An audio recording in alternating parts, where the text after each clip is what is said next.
Trayectoria poética de la poesía de Antonio Machado. Antonio Machado nació en Sevilla en 1875 y murió en Collioure, Francia, en 1939. Temprano se trasladan a la capital, donde los Machado estudian en la Institución Libre de Enseñanza. Pero Antonio interrumpe varias veces sus estudios por problemas económicos de su familia, tras la muerte de su padre. Viaja varias veces a París y conoce a Rubén Darío, su primera influencia poética con el que le unirá una gran amistad. En 1903 se publica su primer libro Soledades y saca las oposiciones de francés del Instituto de Soria, donde conocerá a Leonor Izquierdo y con la que se casaría seguido. En 1911 viaja con Leonor a París con una beca y está enferma de tuberculosis. Justo cuando le llega el éxito de Campos de Castilla, Leonor muere y Machado cae en depresión, solicitando su traslado a Baeza, Jaén. Años después, en 1919, se traslada a Segovia, donde conoce a la poetisa Pilar de Valderrama, la Guiomar de sus versos, y finalmente le conceden la plaza del Instituto en Madrid. En 1939, con la derrota del ejército republicano, huye a Francia con su madre, donde mueren. Muchos críticos habían visto en su poesía al poeta del 98. Sin embargo, es indudable que su arranque es modernista. A la hora de hablar de su trayectoria poética, es verdad que se ha aludido a la unidad de la obra de Machado y a su unidad de estilo. Sin embargo, se pueden distinguir 4 etapas, que señalan con bastante claridad su pensamiento y su intención poética. No se trata de una evolución hacia distintas formas, sino más bien de la intensificación de un mismo proceder. Primera etapa. Destacamos en ella sus influencias andaluzas y su acusado perfil modernista. Se da en Soledades, edición de 1903, y de cuando en cuando en toda su obra.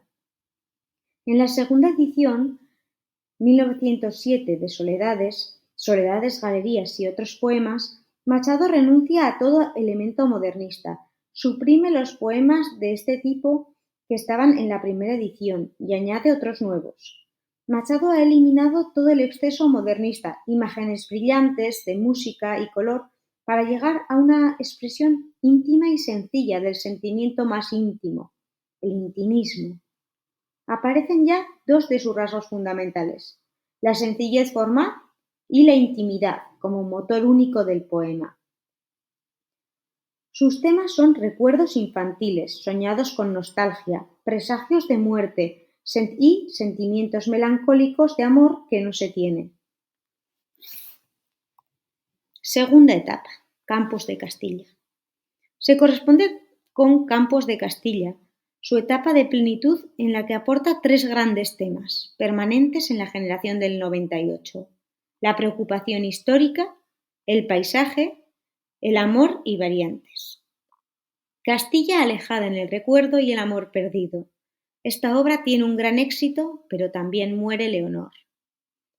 Comienza esta obra con el famoso autorretrato, en el que expresa su vigorosa proclamación de independencia frente al modernismo. Los temas del libro son variados: el amor, la esperanza, la maldad, la justicia. A esta etapa pertenece La tierra de Álvar González, largo romance cuya protagonista es la codicia. 2 hijos, por envidia de su hermano, asesinan a su padre y tiran su cadáver a la Laguna Negra. La codicia de los campos ve tras la muerte la herencia, no goza de lo que tiene por ansia de lo que espera. La codicia era para Machado el origen de todos los males. Otros poemas responden a una preocupación patriótica. En ellos ataca los vicios nacionales y proclama su fe en una futura y lejana España. Cree en una regeneración de esa España que está en crisis, en decadencia. En los poemas de la serie de Leonor, por brutal imposición de la muerte de Leonor, Machado vuelve a la línea intimista más dolorida. En esta obra se publica también la primera serie de proverbios y cantares, donde publicó sus versos más conocidos. Caminante no hay camino, se hace camino al andar se hace camino y al volver la vista atrás, se ve la senda que nunca se ha de volver a pisar. Caminante no hay caminos, sino estelas en la mar. Tercera etapa. Machado ha vuelto a Andalucía tras la muerte de Leonor, pero se siente en ella desterrado. Extranjero en los campos de mi tierra, yo tuve patria donde corre el Duero. Pero la visión de Andalucía no es como la que tenía de Castilla, personal e histórica, sino popular. No ve Andalucía con sus ojos, sino con los del pueblo. Publica la primera edición de Poesías completas, 1917. Este tercer libro es sobre todo variado, de cancioncillas de corte popular, de aforismos filosóficos, muchos de ellos expresados con sentido del humor y con una ironía levemente burlesca, olvidándose un poco de sí mismo y de su angustia vital. El poema Recuerdos marca la línea divisoria entre poemas castellanos y los andaluces. Es un adiós entrañable a su amada tierra soriana. La mayoría de los poemas escritos en Baeza están inspirados en el recuerdo de Soria y de sus campos, ligado al recuerdo de Leonor. Cuarta etapa. En Baeza comenzó Machado a sentir hondas inquietudes filosóficas, que no le abandonarían nunca. Se doctoró en filosofía, al tiempo que escribía las prosas meditativas y filosóficas de Juan de Mairena y Nuevas Canciones, 1924. Abandona el lirismo de la primera época para ahondar en un pensamiento profundo y denso. Tras el vivir y el soñar está lo que más importa, despertar.